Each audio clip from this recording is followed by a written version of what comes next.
I hope you won't mind if I depart a little from the usual character of the Senate report that comes to you every week. And I do so for a reason, because we're about to observe an anniversary which has special significance to the Middle West, and I should say extraordinary significance to the state of Illinois. For as you so well know, on the 12th of February, we mark the 148th anniversary of the birth of Abraham Lincoln. I think, therefore, it's most appropriate that we say something about it, or relate him, of course, to the things that are before the country today. There will be wreaths on the statues that adorn the rotunda of the Capitol, and there will be wreaths in the Lincoln Memorial built with the money gathered from the 48 states, or there will be Lincoln dinners all over the United States of America. There'll be an endless procession of visitors to the shrines of Lincoln, and it's all a testimony, I think, to the growth of Lincoln in the consciousness not only of this country, but of the whole wide world.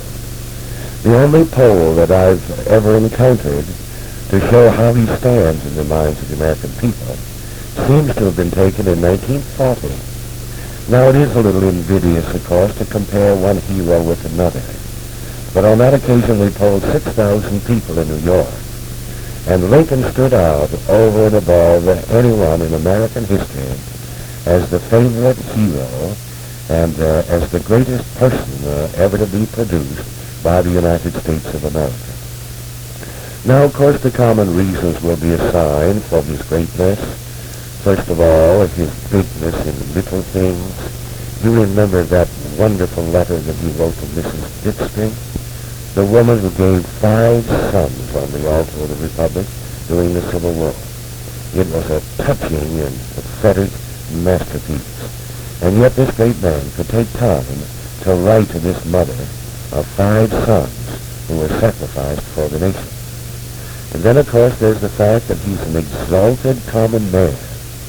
What great inspiration there must be for common men, if we think of them as such, everywhere in the world. Because here was a common man who reached the supreme heights, and who, in the judgment of H.G. Wells, was one of the 5 greatest characters that mankind ever produced.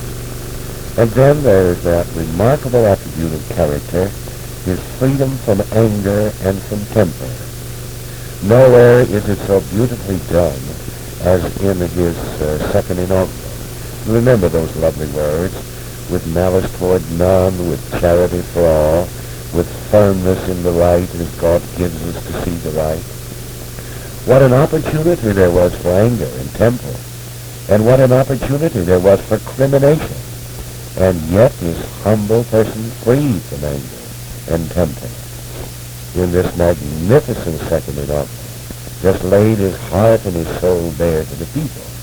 That was part of the greatness of the man. And so all these things are assigned as a part of the greatness of Lincoln.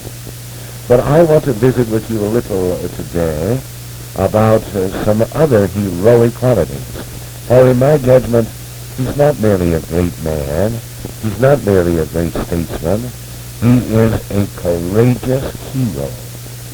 So let's look at some of the incidents that would fortify that estimate. First, I would remind you of his controversy with Horace Greeley, the great editor in New York. This happened in August of 1862. Lincoln certainly had the right estimate of Greeley, for he said on one occasion that Greeley's newspaper was worth 100,000 troops. So he knew the influence of the New York Tribune. But in 1862, Greeley was obviously incensed and irritated over the progress of the war and over the alleged fact that Lincoln hadn't done enough about the institution of slavery. And the net result was that he finally wrote this so-called prayer or appeal of the 20 million. And in it he castigated Lincoln, said he hadn't been carrying out his executive duties, that he was a disappointment to those who had triumphed in his election, that they were sorely and deeply pained over the fact that he had not done anything much about this hideous institution of slavery. Now, if Lincoln did not have the heart of a lion, If he were only a politician, how easy it would have been for him to have caved in under the impact of this appeal that reached all the corners of the country. But he didn't cave in. There was a self-trust about Lincoln that was the foundation for his sense of mission and his sense of destiny. And so in due course, he sent Greeley a note. What Greeley didn't know at the time, of course, was that the Emancipation Proclamation had already been written in longhand by Lincoln. It had not been publicized, nor did he ever say it to Greeley at the time. But in his response to Greeley's prayer, Lincoln simply said this. He said, "My paramount object is to save the Union. If I can save it by freeing the slaves, I'll do that. If I can save the Union by not freeing the slaves, I'll do that. If I can save the Union by freeing some and not others, that I shall do. If I can save the Union by doing more or doing less, that I shall do." So you see, his whole soul, his inflexible soul, was on this subject of saving the Union. And therein, of course, marked him in his devotion to the destiny of this nation and the great sense of mission that he had. I sometimes believe that that kind of self-trust we can well use in this rather feverish and delicate day and age. For in proportion, as individually and as groups, we have a sense of self-trust and a sense of mission, and realize that America is the beachhead and the guardian of freedom. Even as in Lincoln's time, there was this question of the survival of the Union. So I think we better articulate our responsibility as the greatest nation on the face of the earth.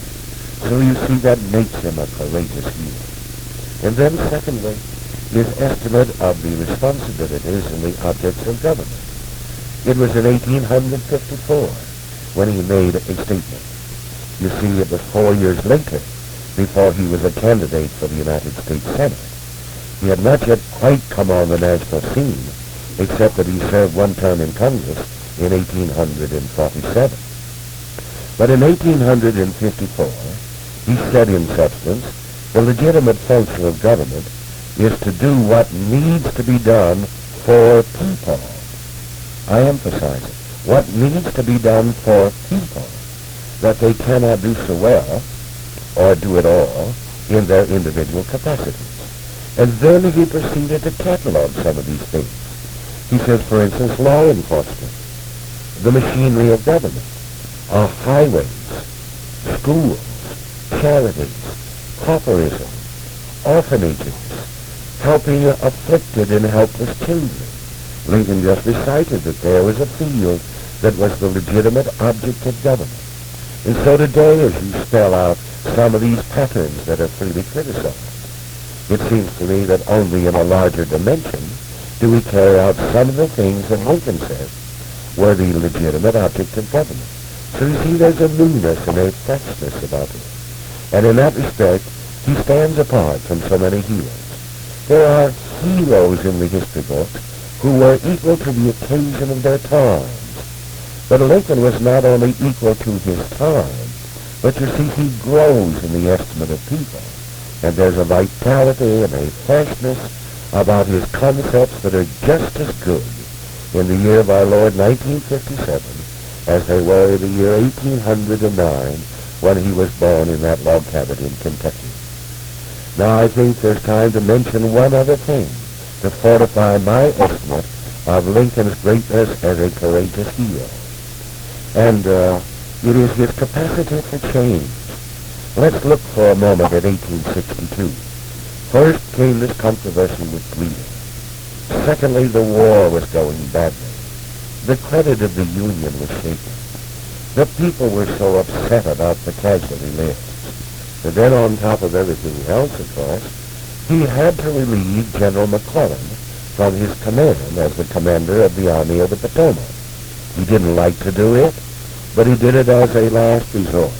And then in December of 1862, he came to Congress to deliver his second annual message. And in that message, he used these terms, and to me they are wonderful. I think I can quote it accurately. He said, the dogmas of the quiet past are inadequate to the stormy present. The occasion is piled high with difficulty, and we must rise with the occasion. As our case is new, so we must think anew and act anew. We must disenthrall ourselves, and then we shall save our country. So wonderful paragraph. The dogmas of the quiet past are inadequate to the stormy present. What is dogma? Oh, a boldly asserted opinion, and today there is so much opinion of all kinds. But is it adequate to the stormy present? And this is a stormy present. The situation in the Pacific, the situation in the Middle East, the survival of our own country, all these problems, all these elements, finally add up so that we can say with him, the dogmas of the quiet past are inadequate to the stormy present. And then we can go on. Even as he said in 1862, in December, the occasion is piled high with difficulty, and we must rise with the occasion. Is there anyone who will deny that these are difficult days and difficult occasions, and that they call for prudence and wisdom and prayerful judgment in meeting our responsibilities, all in the interest of our security and the survival of our country? So you see, the occasion is piled high with difficulty, and we must rise with the occasion. And then when he said, as our case is known, so we must think anew and act anew. That's a responsibility in every generation. We have to put off some of the old thinking and think newly about the new problem. And then that last sentence, we must disenthrall ourselves, and then we shall save our country. Disenthrall. Oh, he could have said disenslave, because it means the same thing. What he meant was we must disenthrall or disenslave our thinking and get a freer, newer kind of thought and concept, and then we shall save our country. So today, survival is an issue in the face of all these amazing challenges in the world. And so we must disenthrall our thinking, and then we shall save freedom's beachhead in an hour when aggression is loose in the world, and when there is a concerted effort, of course, to destroy the very vitality and essence of this country, which is freedom. So Abraham Lincoln, 148 years after his birth, how fresh, how vital, how modern.